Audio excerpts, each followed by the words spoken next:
Good morning, good afternoon, good evening, wherever you are in the world. Thank you for joining me for this week's edition of the SMIE Consulting Midweek Roundup. It's Wednesday, March 29th, 2023, and today we're going to be asking and answering three questions we've been hearing from international educators over the past 7 days. And as we do each week on the Roundup, we take our questions from the themes we see developing in our newsletter that goes out each Monday. And that newsletter is called All the SMIE News Fit to Share. And there are a couple different ways that you can subscribe to that newsletter. I'll be dropping in the link to our chat to our smieconsulting.org/subscribe website, where you can sign up for the email version of the newsletter. I'll also drop in the chat the link to this most recent edition of the chat from Monday. It comes out Monday morning at 9 a.m. Eastern Time, and we put together the newsletter in email version that you can subscribe to or via LinkedIn. And our LinkedIn subscribers, there's nearly 1,000 on LinkedIn and 100 on the email, so joining a larger community of international educators that are getting that newsletter delivered to them either in their LinkedIn feed or into their email inboxes Monday mornings each week. But we divide that newsletter into two different sections, social media and international ed news, and oftentimes where those overlap. And with regard to social media and international ed, you'll see sometimes both of those topics will be covered here on the Midweek Roundup, where we go more in depth into some of the questions raised by these news stories about how these topics really can influence what we do in international education.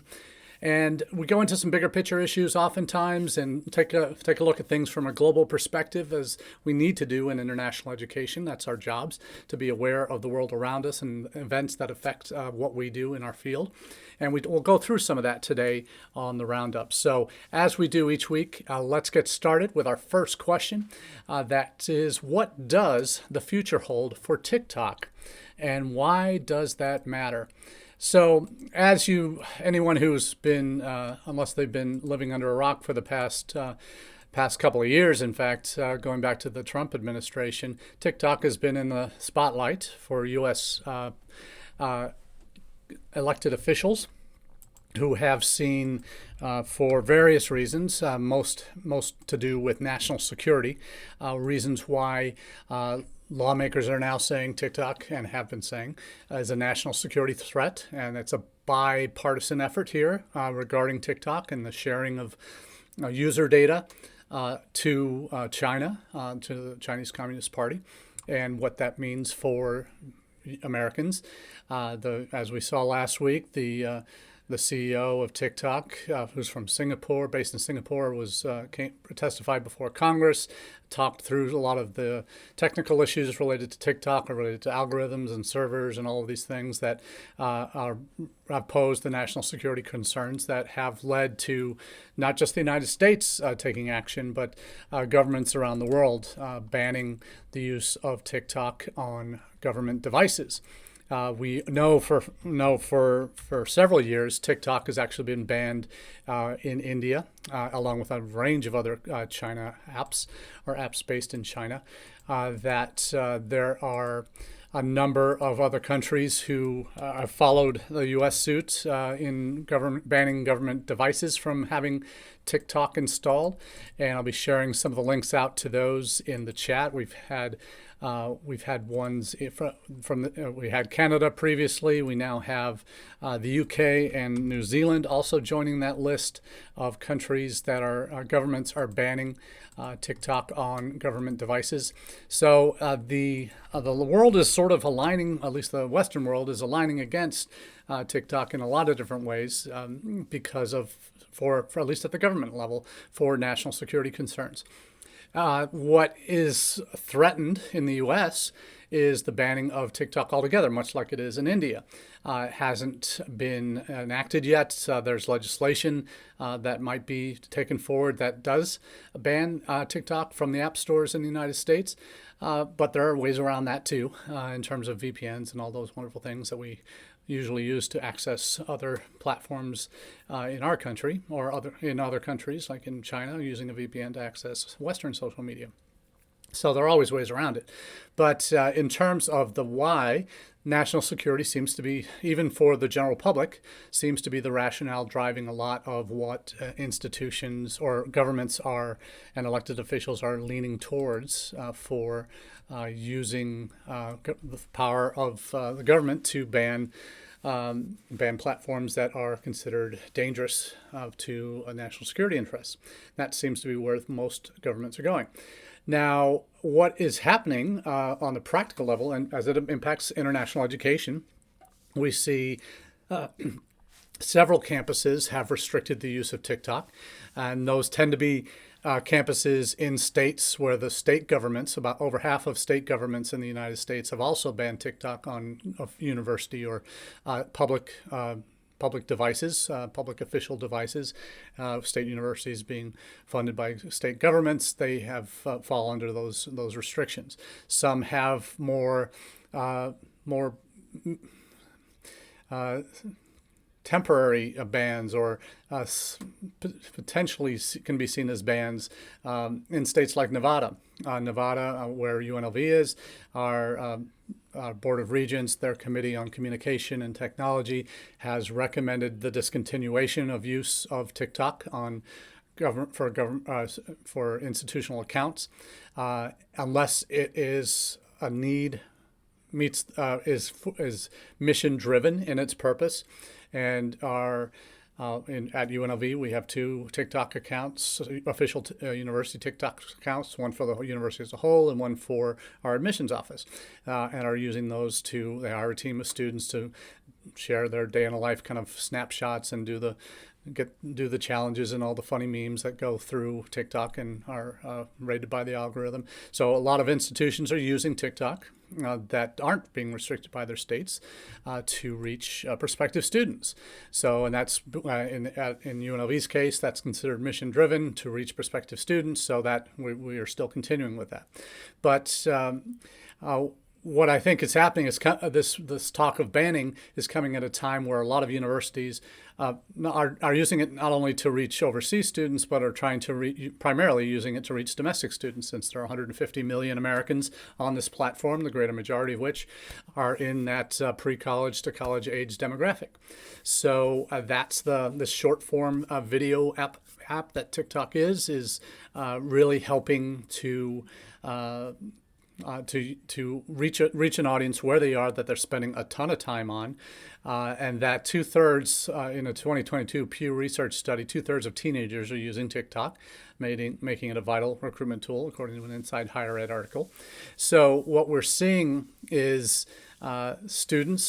prospective students are using it, current students are using it on university campuses, and it's a way to connect students and meet students where they are, which is always one of the key guiding principles I've always talked about here on the Roundup, that I've talked about with my consults with university clients, that I talk about with the team at UNLV. We have to have a presence where our target audiences live. And our target audiences, if they're domestic students, are living on social media, living particularly on TikTok at this point in time. Won't always be that way. There'll be another one that comes along, I'm sure. But we have to have a presence where they are. And that means a robust online presence on platforms where they spend their time. So this Inside Higher Ed article shares some important, not some important examples, but it shares some examples on different college campuses from Washington University, their TikTok accounts, and also we've seen a couple of others that are featured in this article too, Columbia University and another institution, a lesser-known institution, Montevallo University. So University of Montevallo in Alabama. So there's some great examples of universities that are using TikTok well at this point. So it's a matter of will these continue to bear a lot of fruit for those universities, and will they be allowed to? And the question will come in what the future lies for TikTok in the United States. A lot of commentators have said this is a bargaining tool to ensure the security of data storage for TikTok. The CEO made the claim that all the servers are are U.S. based for U.S. TikTok users, and that none of that data is shared with the Chinese Communist Party or the government in China. The challenge will be, and where a lot of those that are commenting about this are concerned primarily because of national security laws in China passed in 2017, any Chinese citizen or company has to turn over information from its government, from its personal records or user records to the Chinese government on request. There's no ifs, ands, or buts about it. They have to do that. And the reason why in the U.S. that's a concern, ByteDance, who is the parent company, is China-based. That TikTok, that as it operates in the United States, is owned by ByteDance. So any requests from the Chinese government for user data from ByteDance products, and TikTok's one of those, would have to be revealed to the Chinese Communist Party. And for obvious reasons, the U.S. government is opposed to doing that. So that is, if it's a way to get 51% ownership of TikTok in U.S. hands so that they control the data, U.S. company controls that data decisions, not the Chinese Communist Party. That would be probably what most U.S. Elected officials would be angling for. What China would probably want, that it would prefer that it be banned because it would prevent them from giving up an important tool that uses an all-powerful algorithm that they control to access user data, and it allows them to continue to operate in other countries, just not in the U.S. And potentially other countries would follow suit that are also banning it on government devices, may also ban it for regular citizen use as well. So we'll see where this goes, but it matters in that if this is taken away as a tool to reach students, it means that those students will not be able to interact with U.S. colleges on these platforms, whether they're domestic or international. That it means that a very significant channel is now taken out of the equation and will force universities to reach these students in other ways. So it is going to require some flexibility and adaptability if decisions get made that will negatively impact what an institution is able to do in terms of reaching students. So backup plans need to be made, if they haven't been already, to address the potential fallout from a government ban that applies to all U.S. citizens not being able to have access to TikTok. So we'll see where this goes, but it's certainly one to watch. And as more institutions that are using TikTok maybe have let their voices be heard, you may see a groundswell of support for continuing TikTok to exist in the United States, or it may just fall on deaf ears depending on how the political winds blow. So we'll keep you posted, obviously, here on the Roundup as to what that looks like, and obviously in the newsletter as well. Now, here's a really interesting topic. And when I first was writing the headline for this, I was like, is that really going to make sense? And it may need some further explanation. That's why we have the Roundup, to go a little deeper on these topics. Second question is, why should Australia recruitment in Latin America worry U.S. universities? Okay. Australia, beginning in the early 2000s, probably early to mid-noughties, started to become active in recruiting students in Latin America. And they were doing this for a lot of the same reasons that U.S. colleges are now needing to diversify beyond South and East Asia. Though those countries in South and East Asia will, for the foreseeable future, represent the bulk of all international students, the greater majority of international students that study in the United States. It's currently at about 70%. So that come from South and East Asia. So why, when Australia made this realization back in the mid-noughties, they realized that, hey, we need to look beyond, and the numbers aren't huge, like China or India, never will be, but in terms of their numbers coming from Latin America. We talked a little bit about this a month or two ago. About a month ago, we talked about Canada's recruitment in Latin America, how their numbers recruiting students from Mexico, overall, their numbers of Mexican students studying in Canada are almost at our levels, just over 10,000 of Mexicans in the United States. I think the numbers from Open Doors suggested there were about 14,000 or so in 2022.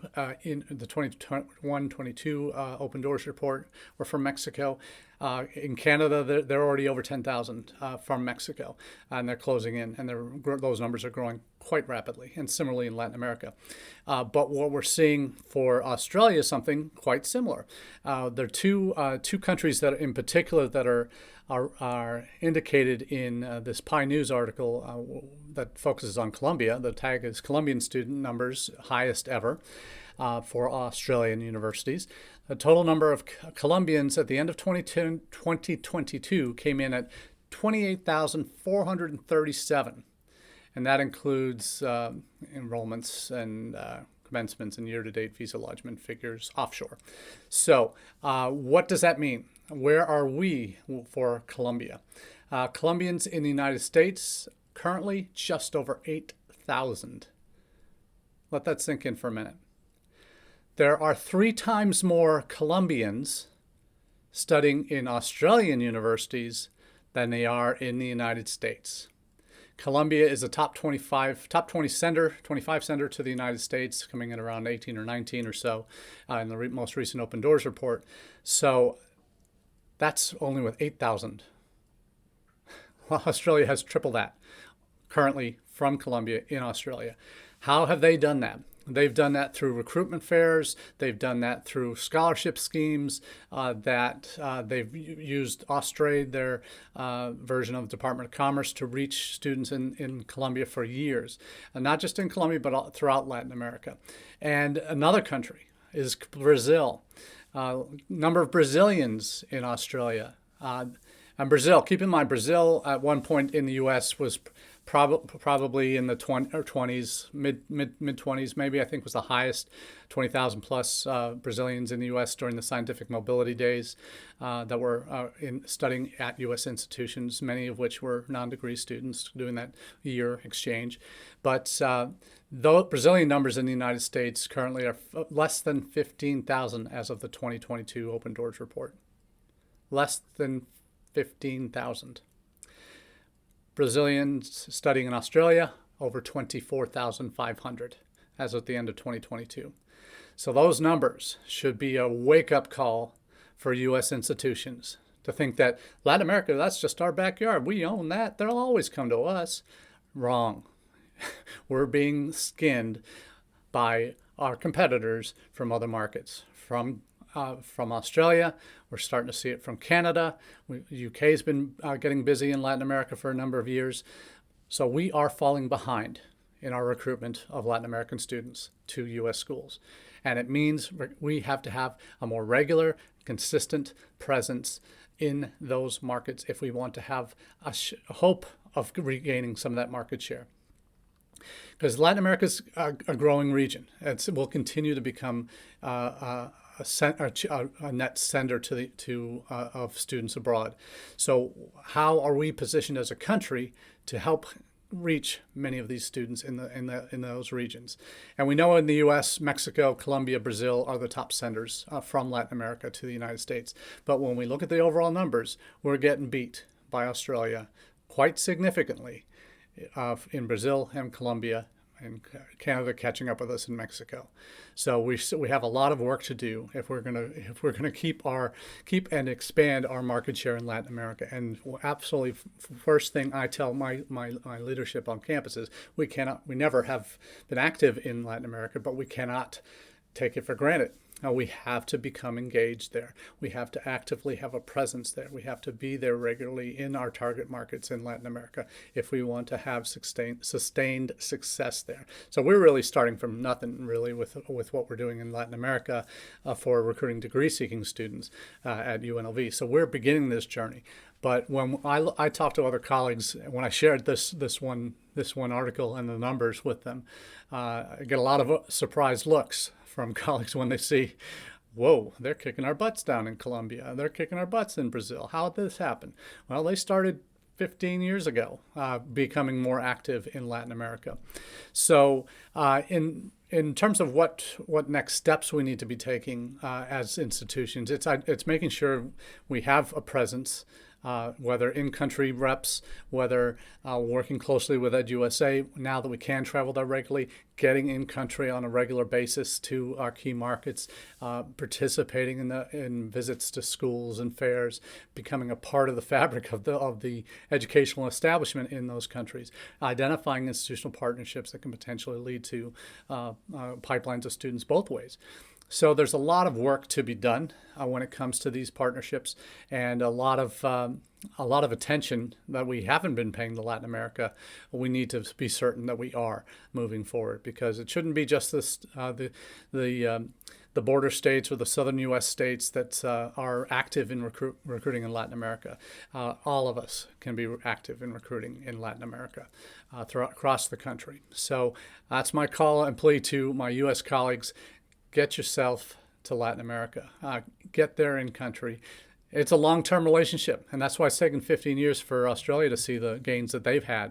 In terms of what's coming down the road, there are more fairs that are popping up. Some of the Education USA fairs have become huge in recent years, but they are telling us how much we're behind compared to the competition down there.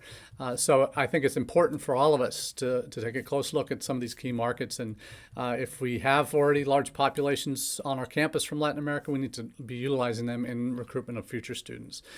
We can't take them for granted anymore in terms of that they'll just come, because we've had students before. In some schools that might work, but in most of our institutions, even if we have populations from these countries, we need to be consistently vigilant to make sure we're nurturing those relationships in country, that we can continue to receive students and present the total package for students and parents from that region about what our institutions can do for them. So hopefully an eye-opening topic for a number of us here to really take a look at what's happening with relations to some of our key markets that we profess are key markets, to see what might be coming down the pike. Now, a last question of the day, and this is one that I've been wanting to tackle for a while, but it also hopefully an eye-opening one for us here, at least my U.S. colleagues, is what do big jumps in 2022 new international student numbers mean for the UK and Canada? All right, we all know in the United States we have about 1 million students from overseas in the United States that are at non-degree, ESL, exchange, bachelor's degree, associate bachelor's degree, master's, doctoral levels, all levels of study, plus OPT. That's how we count our international students in the United States. Most countries, they have separate categories for that post-study work that we call OPT. In Canada, it's called the PGWP. In the UK, it's called the graduate work route. In Australia, it's called something else. So, but our OPT are because they are still student status in the United States, they count it as that part of that 1 million. So if you look at our numbers overall, in terms of new international students that come in each year, that we've generally see about 200 to 300. I think the most recent one was 261,000 new internationals last year. 261,000. So we're in the U.S. That's, I think, at the peak pre-pandemic, we're close to, but I think under 300,000 a year. Now, 300,000 a year. That probably was at our peak in terms of new international students that started in the United States in a given year, and that's probably 2016, 17, I think. That was our peak. We were down to 261, I think, this past year in terms of the open doors from November 22. So let's just take a guess at what Canada and what the UK had for new international enrollees in 2022. We get their numbers a lot quicker than we get them in the than we get ours in the U.S. For Canada enrolled in 2022 551,000 new international students. 551,000. That's more than double what we had in the same year or in the previous year. So Canada enrolled 551,405 new international students in 2022. Now, that catapulted their total numbers to over 800,000 international students currently in Canada on study permits, or our version of student visas. So in 1 year, they took in more than double what we took in last year. So Canada's higher ed system is a lot different because those numbers, that 800,000 number, also includes their vocational education sector, which is absolutely enormous. Same in Australia. Students that enroll in vocational education, 1 or 2, 3-year diplomas, and then getting work permission from there, those numbers are astronomical in Canada. When you consider that there's only 150 or so universities and colleges, and then all these vocational colleges are on top of that. That I don't have the breakdown, and the Canada article does not put the breakdown as to how many of those were university level, how many were vocational level. But their vocational education sector, and Australia's, puts ours to shame in the U.S. Our M1 visa numbers, which is where our vocational students count for the most part, are under 50,000 in terms of total numbers. So we are we are falling behind. Is the easiest way to put that. Now, these are the numbers for Canada: 551,405 new international students in 2022. We enrolled 261,000 in 2021-22. So in that academic year. So more than double Canada has new international students that started this past year. So again, we're well behind there. For the UK had in 2022 nearly 490,000 new international students, an 81% increase over pre-pandemic levels, not just the year before, where the pandemic was still in effect. China and Nigeria, number of important South Asian markets, are their main drivers. 90% of their student visas are for higher ed. So this is unlike Canada, where it's maybe even half and half of their international study permits, student study permits, are for vocational. I'm guessing that's what the number is, but that's percentages at least. In the UK, it's 90% of theirs are for higher education of their new students. So again, we had 261 in 21-22. In 2022, UK had 490. So not quite double, but certainly significantly more than we take in the US last year. We're falling behind. What does that mean? For the UK, their numbers are driven largely by graduate students because of the decline. As we have seen in the US, they've seen in the UK as well, a decline in Chinese undergraduates. But they have been killing it during the pandemic and coming out of the pandemic, killing it with China and Nigeria. Their numbers have been escalating dramatically. That the majority of those that are coming from India, from China, are for postgraduate programs. Typically, primarily, they're 1-year master's degree programs. That's where they've seen their growth grow most significantly over the last 3 years. So that 490,000 new internationals puts us to shame. More than 230,000 more new students went to the UK than came to the US in the last year. So we are behind these two competitors in terms of total volume of new international students starting over the last 2 years. So we've got a lot of work cut out for us, don't we, here in the US? So I wanted to leave those two numbers with you because they really jump off the page at me.